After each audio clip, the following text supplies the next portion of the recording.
हमारी आज की कहानी है गृह लक्ष्मी। सुबह के 5 बज रहे थे।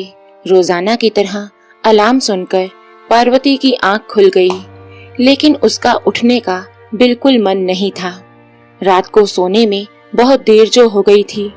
दरअसल कल उसके बेटे का जन्मदिन था और रात को घर पर एक छोटी सी पार्टी रखी गई थी। केक से लेकर स्नैक्स और खाना बनाने का काम सब पार्वती ने ही किया था।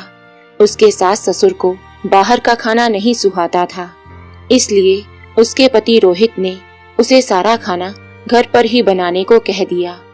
आस पड़ोस के बच्चों और कुछ करीबी रिश्तेदारों को बुलाया गया था, लिहाजा मेहमानों के जाने के बाद बर्तन धोने का काम और रसोई की साफ सफाई करते हुए रात के 12 बज गए। अलार्म बंद करके पार्वती करवट बदलकर सो गई और जब नींद खुली तो घड़ी में 6 बज चुके थे। वो जल्दी से उठी और नहा धोकर तैयार होकर रसोई घर में चली गई। तभी उसकी सास शकुंतला जी की आवाज आई, अरे बहू, तेरे बाबूजी कब से मंजन करके बैठे हैं, चाय नहीं दे सकती तो कम से कम पीने का पानी तो गर्म कर दो। सुबह सुबह उन्हें खाली पेट गोली खानी होती है, ये बात भी तुम्हें हर रोज याद दिलानी पड़ती है। जी माँ जी, अभी लाई, कहते हुए उसने पानी गर्म किया और जल्दी से अपने ससुर जी को दवाई निकाल कर दे दी। तभी अपने घुटने दबाते हुए उसकी सासू माँ बोली, अब चाय बनाने में देर मत करना। बस अभी लाई माँ जी, कहकर पार्वती चली गई। क्यों सुबह सुबह बहू को बातें सुनाने लगती हो शकुंतला, उसे और भी बहुत से काम होते हैं। बेचारी सुबह से उठती है और काम करने लगती है, और तुम हो कि ताने सुनाने से भी बाज नहीं आती। पार्वती के ससुर दीनदयाल जी बोले तो शकुंतला जी मुंह बनाने लगी। पार्वती रसोई घर में चाय बनाने चली गई। तभी उसका बेटा उसके पास आया और बोला, मम्मी ये काम बाद में करना, पहले मुझे मेरी स्कूल टाई ढूंढ कर दो, मिल नहीं रही।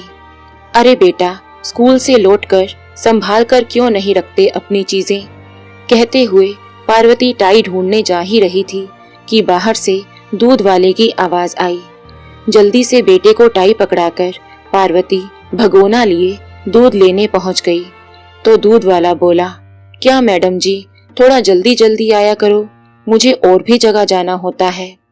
अरे भैया, अगर आप कहें तो मैं सुबह 5 बजे ही भगोना लेकर दरवाजे पर खड़ी हो जाऊं, झल्लाकर पार्वती ने जवाब दिया और जल्दी से दूध लेकर अंदर आई। अरे बहू, चाय आज के दिन में मिल जाएगी या नहीं? बस माँ जी, अभी लेकर आई। दूध का भगोना गैस पर चढ़ाकर पार्वती तुरंत चाय लेकर सास ससुर के कमरे में आई। उसी समय बाहर से उसके बेटे की आवाज आई, मम्मी जल्दी से नाश्ता दे दो, और मेरा टिफिन पैक हुआ या नहीं? आपके चक्कर में मैं हर रोज स्कूल के लिए लेट हो जाता हूँ। बस अभी आई बेटा, आज तुम स्कूल के लिए लेट नहीं होगे, मैं जल्दी से तुम्हें स्कूटी पर छोड़ दूंगी। कहते हुए पार्वती दौड़ती हुई कमरे से बाहर निकल गई तो दीनदयाल जी अपनी पत्नी से बोले, बंटी को स्कूल छोड़ने का काम रोहित भी कर सकता है, बेचारी इतनी भागदौड़ करते करते थक जाती होगी, ऊपर से ब्यूटी पार्लर भी चलाती है। तभी शकुंतला जी बोली, अरे स्कूटर क्या घूमने फिरने के लिए लेकर दी है आपकी बहू को? बंटी को स्कूल छोड़कर आने में कौन सी बड़ी मशक्कत हो जाती है, और वैसे भी दिन भर ऑफिस में काम करके मेरा बेटा थक जाता है, इसलिए सुबह आराम से उठता है। बेटे को स्कूल के लिए तैयार करके पार्वती स्कूटर पर बिठाकर उसे स्कूल छोड़ने चली गई। उसी समय कमरे में बैठी उसकी सास बोली, अरे टीवी नहीं चल रहा है। बहू, ओ बहू, कहाँ चली गई? उसी समय ये आवाज सुनकर रोहित की नींद खुल गई। बाहर आकर बोला, वो शायद बंटी को स्कूल छोड़ने गई होगी। अरे बेटा, तो तू ही आकर देख ले, ना जाने ये टीवी क्यों नहीं चलता। अब मैं क्या देखूं माँ, ऑफिस को देर हो जाएगी, पार्वती अभी आएगी तो देख लेगी। थोड़ी देर में पार्वती घर आई तो उसका पति बोला, अरे पार्वती, बंटी को स्कूल छोड़ने जाने से पहले माँ बाबूजी का सारा काम निपटा दिया करो। तुम्हें बुला रही थी माँ। क्यों, क्या हो गया जी? पार्वती ने पूछा तो रोहित बोला, अरे टीवी नहीं चल रहा था तो इसलिए तुम्हें आवाज लगा रही थी। ठीक है, मैं देखती हूँ। क्या हुआ माँ जी, टीवी नहीं चला क्या? कमरे के अंदर आते हुए पार्वती बोली तो सासू माँ ने जवाब दिया, अब क्या, अब तो मेरा फेवरेट सीरियल भी निकल गया। मैं देखती हूँ माँ जी। पार्वती ने स्विच चेक किया और टीवी चल गया। माँ जी, स्विच ढीला था इसलिए शायद नहीं चल रहा होगा। अच्छा, स्विच में गड़बड़ थी और मुझे लगा कि टीवी खराब हो गया है, शकुंतला जी बोली तो दीनदयाल जी चुटकी लेते हुए बोले, बेटी कितना अच्छा होता अगर तेरी सास का मुंह बंद करने के लिए भी कोई स्विच होता। मेरे कानों को भी थोड़े समय के लिए आराम मिल जाता। ससुर जी की ये बात सुनते ही पार्वती मुस्कुराने लगी और सासू माँ ससुर जी की ओर गुस्से से देखने लगी। अरे पार्वती, आज नाश्ता मिलेगा या ऑफिस जाकर ही करना पड़ेगा?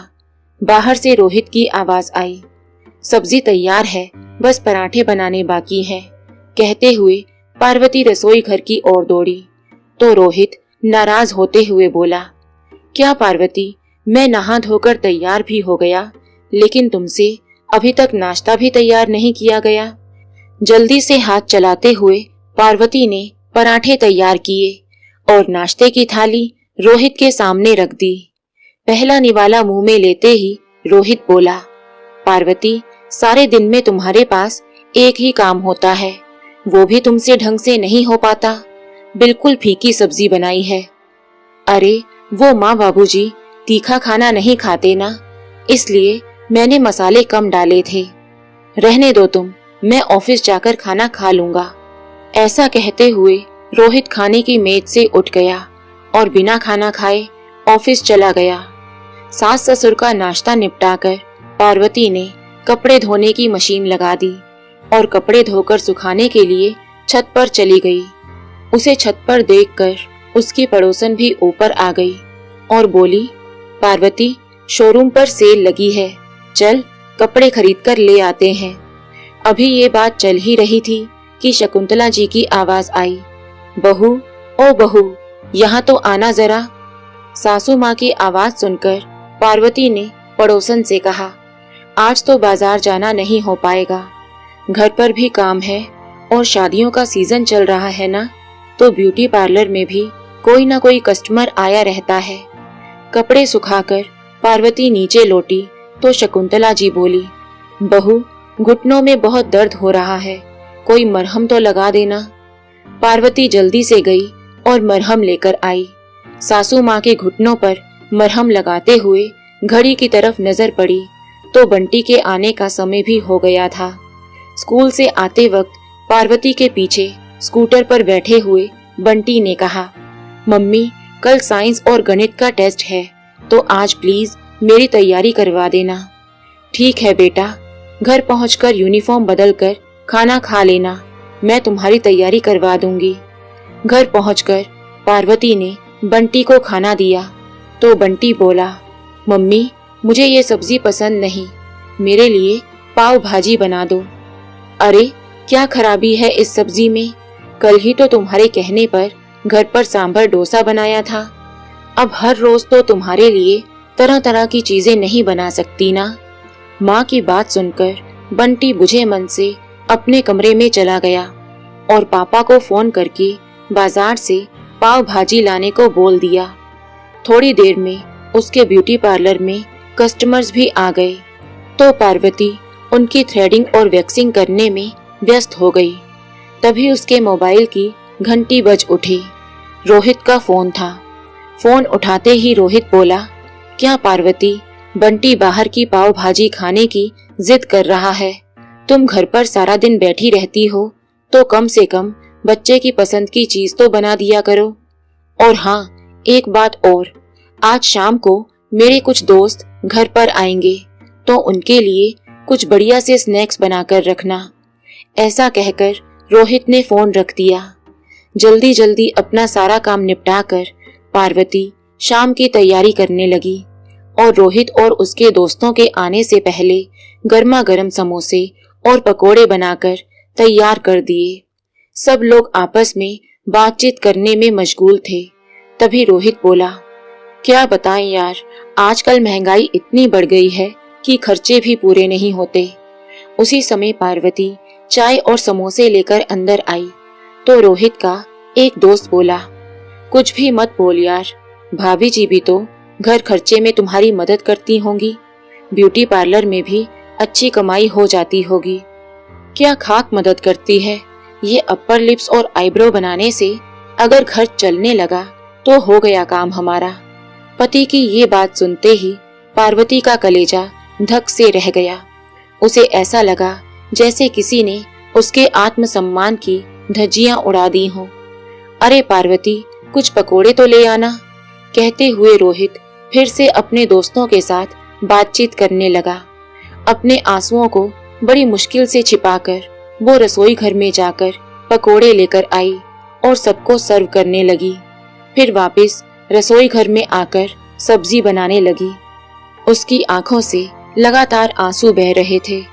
उसी समय कुकर की सीटी बजी तो पार्वती खुद से ही बोल उठी, मुझसे तो ये प्रेशर कुकर ही अच्छा है, कम से कम गुबार भर जाने पर उसे निकाल तो देता है। उधर कमरे में शकुंतला जी बड़बड़ाने लगी, जाने ये बहू कहाँ रह गई, मुझे दवाई खानी है और पानी की बोतल भी खाली है। तो दीनदयाल जी बोले, सुबह से बेचारी काम करने में लगी है, अब मेहमान भी आ गए हैं, बोतल तो तुम खुद भी भर सकती हो शकुंतला। हाँ हाँ, आपको तो वो बेचारी ही लगती है, यहाँ मेरी टांग में दर्द हो रहा है, उसका क्या। अरे गुस्सा क्यों होती हो, तुम्हें पानी पीना है तो मैं ले आता हूँ। कहते हुए दीनदयाल जी पानी लेने के लिए रसोई घर में गए तो वहाँ पार्वती को आंसू बहाते हुए देखा। दीनदयाल जी अपनी बहू की हालत देखकर मन ही मन दुखी हो रहे थे। वे अच्छी तरह समझ पा रहे थे कि दिन भर जिम्मेवारियों की चक्की में पिसते हुए भी पार्वती के सम्मान को आहत किया जा रहा है। उनके मन में ख्याल आया, घर को संभालने वाली, परिवार के प्रत्येक सदस्य की सेवा में तत्पर रहने वाली, उनके सुख दुख का ख्याल रखने वाली उनकी बहू साक्षात लक्ष्मी का रूप है। परंतु परिवार के सभी लोगों ने उसके सेवा भाव और कार्यों के महत्व को स्पष्ट तौर पर नजरअंदाज कर दिया है। ससुर जी को देखते ही पार्वती सामान्य होने का नाटक करने लगी और बोली, वो प्याज तीखे थे ना, इसलिए आंसू आ गए, लाइए मैं बोतल भर देती हूँ। लेकिन हमेशा चुप रहकर सब कुछ सहन करने वाली पार्वती ने आज ठान लिया था कि वो अपने हिस्से का सम्मान हासिल करके रहेगी। इस तरह घुट घुट कर जीना अब उसके बस की बात नहीं थी।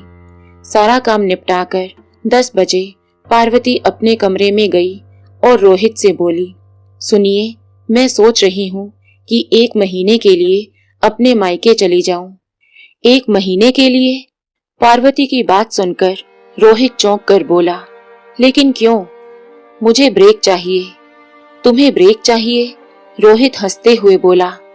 क्यों, मैं ब्रेक नहीं ले सकती?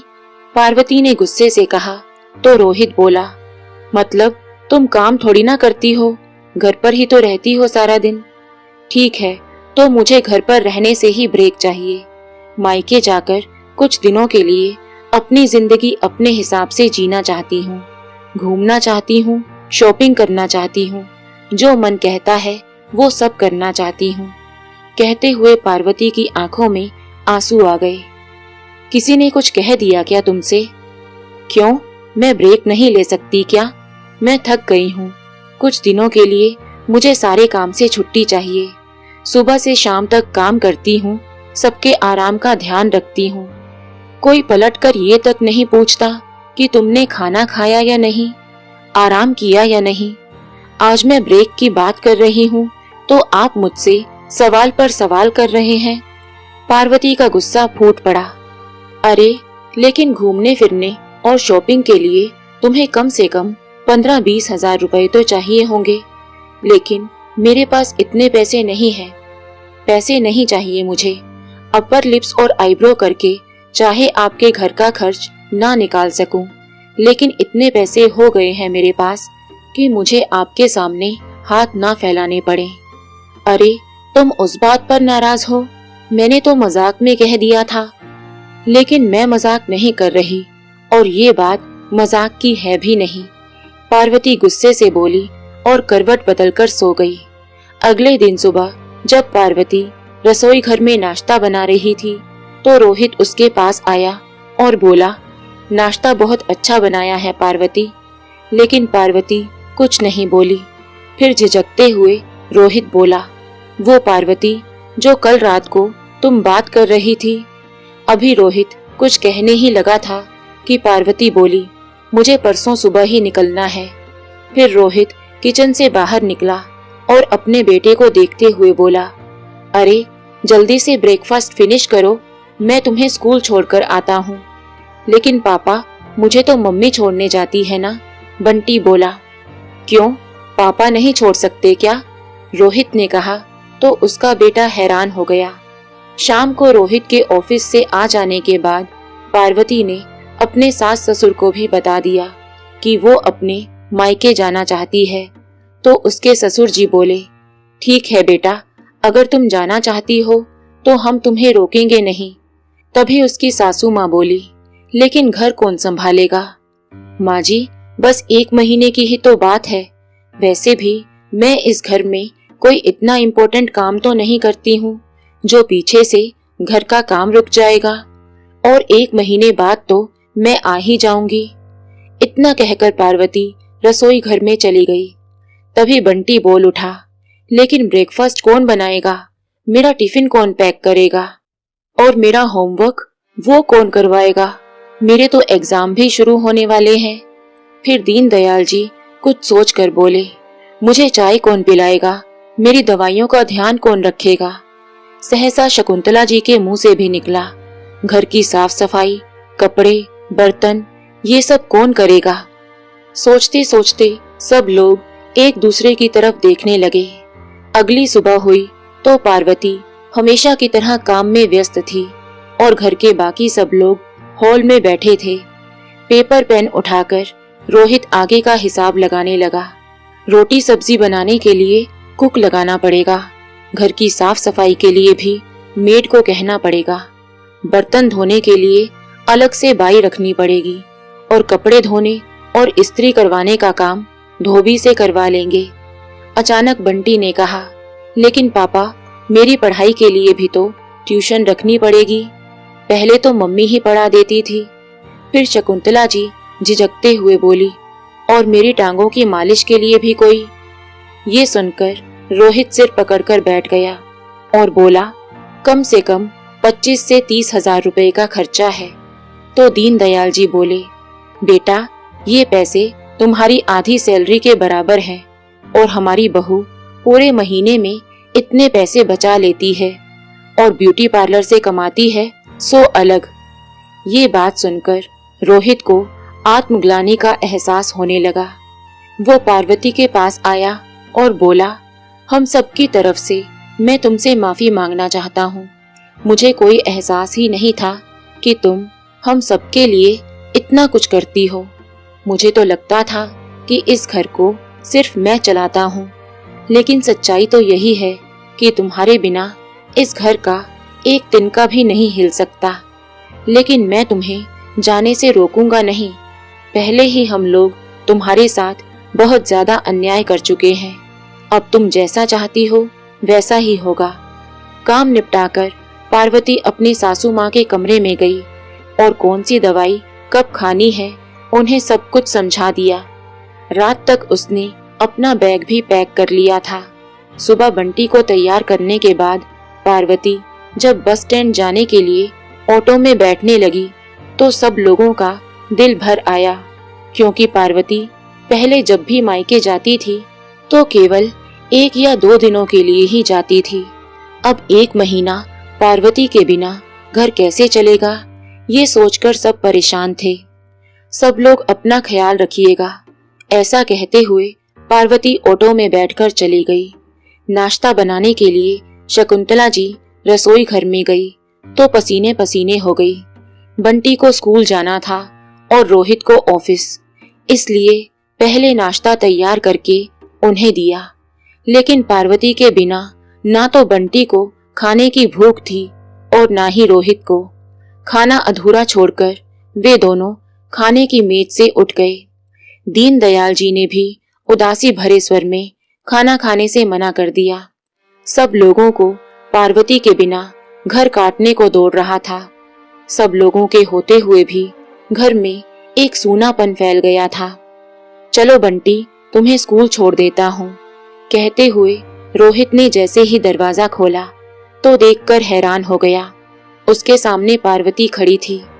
तुम वापस आ गई, कहते हुए रोहित की आंखें भर आई तो पार्वती बोली, कोशिश तो मैंने बहुत की थी कि कुछ दिन आप लोगों के बिना रह लूं, लेकिन जा ही नहीं पाई। ये बात सुनते ही रोहित के चेहरे पर मुस्कान दौड़ गई और पार्वती का सामान उठाकर अंदर ले आया। उसे देखते ही सबके चेहरे खुशी से खिल उठे। शकुंतला जी बोली, बेटी, तुम्हारे बिना 1 महीना तो क्या 1 घंटा भी हम लोग नहीं गुजार सकते। आज पहली बार सासू माँ के मुंह से अपने लिए बेटी शब्द सुनकर पार्वती हैरान थी। तभी पार्वती ने पूछा, आप सब लोगों ने नाश्ता किया या नहीं? मुझे पता था किसी ने खाना नहीं खाया होगा, मैं अभी खाना बनाती हूँ, कहते हुए पार्वती रसोई घर में जाने लगी तो शकुंतला जी उठ खड़ी हुई और बड़े प्यार से पार्वती का हाथ पकड़कर उसे वापस सोफे पर बैठाते हुए बोली, नहीं, आज नाश्ता तुम्हें मैं बनाकर खिलाऊंगी, तुम यहीं बैठो। हाँ पार्वती, माँ नाश्ता बनाएंगी और चाय मैं बनाऊंगा। रोहित बोला तो बंटी ने भी कहा, और खाना मैं सर्व करूंगा। अरे लेकिन आपको तो ऑफिस जाना था और बंटी को स्कूल। जी नहीं, मेरी जीवन संगिनी के घर लौट आने की खुशी में आज हम लोग घर पर ही रहेंगे और दिन भर तुम्हारी सेवा में हाजिर होंगे, रोहित ने हंसते हुए कहा तो बंटी भी खुशी से नाच उठा। आज पूरा घर खुशी से चहकने लगा था। तभी पार्वती के पास सोफे पर बैठे दीनदयाल जी बोले, देखा बेटी, मेरा आइडिया काम कर गया ना। 2 ही दिनों में सब लोग सीधे हो गए। फिर मुस्कुराते हुए पार्वती बोली, थैंक यू पापा जी। तो दोस्तों, आपको ये कहानी कैसी लगी? लाइक और कमेंट करके जरूर बताएं और चैनल को सब्सक्राइब करना बिल्कुल ना भूलें। मिलते हैं एक नई कहानी के साथ। बहुत बहुत धन्यवाद।